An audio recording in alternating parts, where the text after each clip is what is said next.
Do you sometimes feel like your brain has left the building? You're running on empty and you feel so exhausted. Well, stick with me, and this week I'm going to help you to slowly get things back on track, just like I did.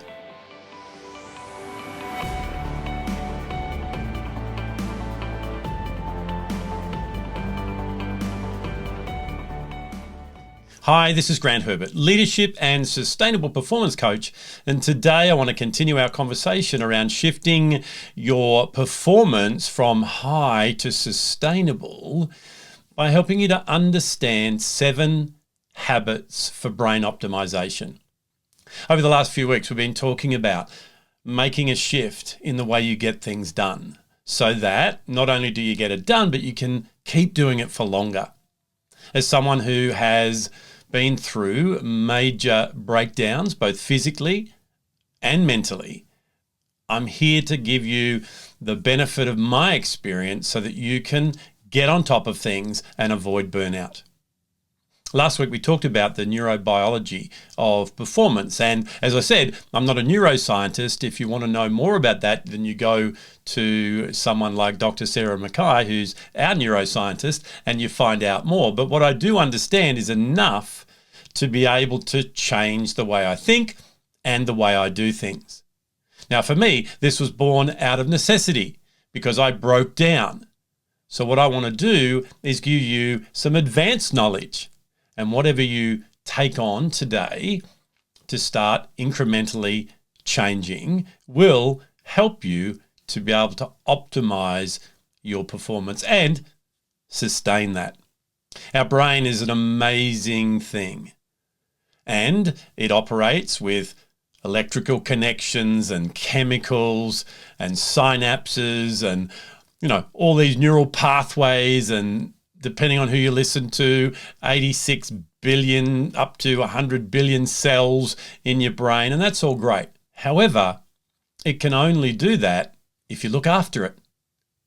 So, for me, I've come across the 7 most important things that I needed to change so that I could sustain my performance and not go through what I'd already been through ever again. Today, I just want to unpack those for you. Now, I know before I even get started that some of you are going to be saying as I go through this, yeah, you don't understand. I'm not able to do that, and that's how I thought as well. So just like I said last week, the first step is to shift your mindset away from that high performance mentality that's feeding the performance trap, the approval addiction, all those other things that we've been working on.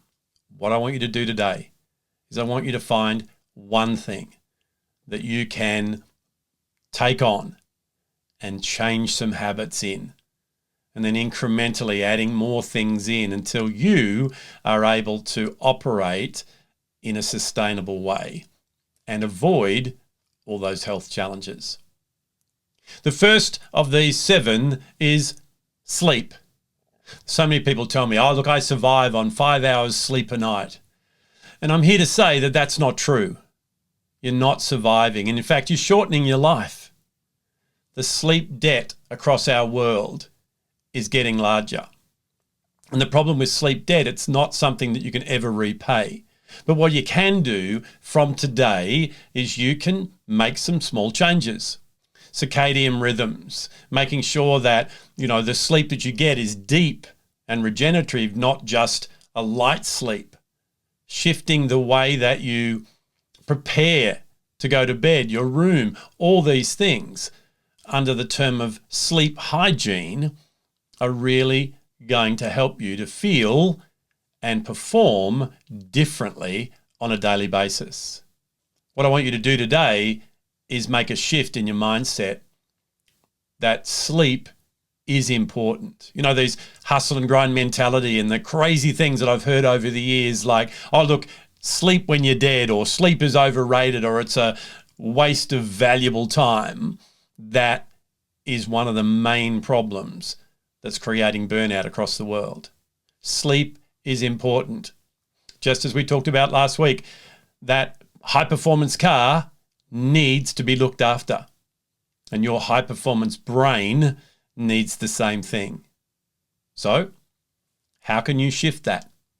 Even if it's going to bed an hour earlier from tonight, just to add that little bit more sleep in. Whatever you do, find something. Leave your phone out of your room. Make sure that you avoid eating late. There's so many things. Just Google sleep hygiene and then do what it says. This, for me, was the number one key to being able to get back to where I am right now. Sitting has become the new smoking. So much time is spent sedentary, just in front of computer screens. And then even when we're not working, having phones and other gadgets and just sitting there and scrolling. But this is having a major effect on our health. So making sure that you set your day up so that you can have some movement. Now, I'm not necessarily talking about going and working out at the gym. What I'm talking about is making sure that your lifestyle has movement in it. Right now, I'm at my stand-up desk. So during my day, I will go from standing up to sitting down. I'll make sure that I have things that I need to go and get outside my studio so that I'm getting some movement, as well as the things that I've purposefully got scheduled in to make sure that I keep my body going. I know, as someone who's 62 and feels way older than that some days, that it's a challenge when our body is stagnant to get it going again. So just as I said with sleep, make sure that you find something that you can shift in what you do that is small enough for you to make it happen. And then over a period of time, add some more things in and create a culture in your day that has movement in it as well. Number 3 is nourish. Whatever you put in is going to determine your output. That high-performance car, if you put diesel in it instead of the high-performance fuel, it's not going to run how it's supposed to. And if you forget to put anything in it, it's going to stop by the side of the road. So we need to make sure that we feed our body and therefore our brain with good food. We make sure that we continually look at how we can meet those needs of the energy that is required by adding the good stuff in. Now, this is the biggest area that's still a problem for me. Rushing here and there and eating on the run, those things are not really helping me. So as I say with everything that I do, I'm a work in progress. Just because I'm standing here as the expert, that doesn't mean that I've got it all together. So making sure that you nourish is really, really important as well. Okay, the next thing is calm. Every single one of us need some calm in our day. We're in a fast-paced, ever-changing world with things going on everywhere.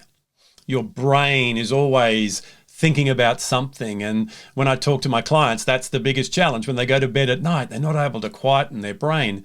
When they're working during the day, the same thing's happening where about 6 or 7 things are going on and they're not able to focus. So making sure that you find your calm. For some people, that's meditation.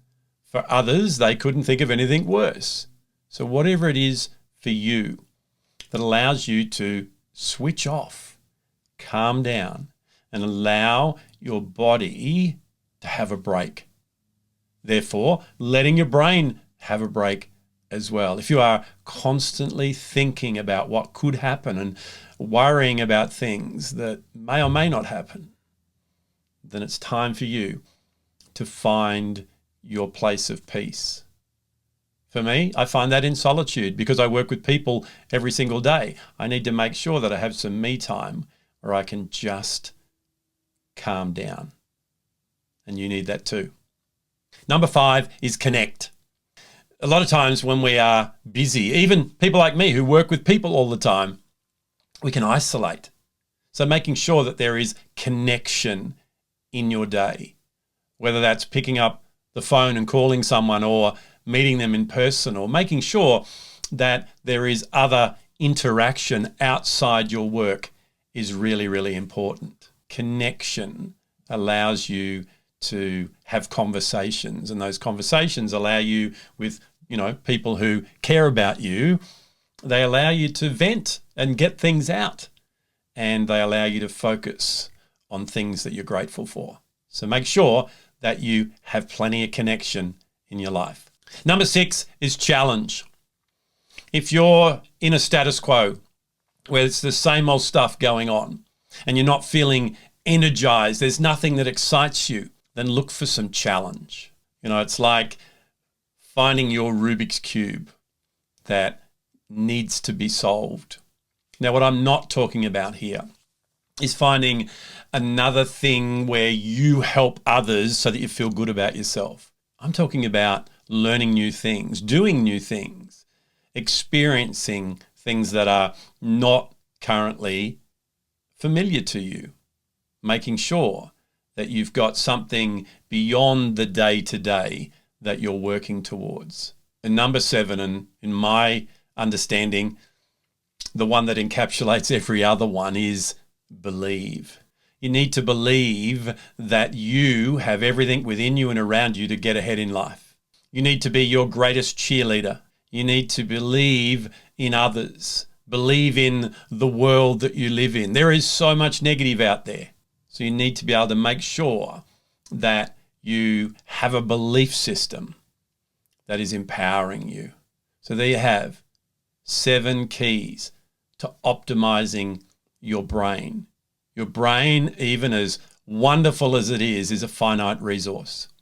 It needs sleep, and it needs to be nourished and hydrated. It needs to be calm and have some challenge as well. It needs to have connection, and it needs to have belief. So what is it that you can change this week? What is the one area in those 7 that you're going to go, you know what? I'm going to have a go at that. I'm going to shift something within those 7 habits. It could be to move more. It could be to sleep more. Whatever it is for you. Pick one thing. And I'd love to hear back from you as you shift those thinkings and then the behaviors, what you get out of it. Because that's the key. The way our brain works, those dopamine circuits can work with us or against us. So when you have positive habits that are giving you what you want and need, and the brain goes, wow, that's good, it will prompt you to keep doing that. So enjoy this shift from being a high performer for unhealthy motives to a sustainable performer who is working in a way that gives you great results without the burnout. Well, that's it from me for another week. Join me again next week as we continue this conversation. As I said, I'd love you to come along on this journey with me. However, I'd also love to hear back from you. So hit reply or comment or wherever you're watching or listening to this. Let's have some interaction, because I know that this is a very important area in all the work that I do, because it's the one that I have the most experience in. That is coming back from breakdown to breakthrough. I'll see you next week.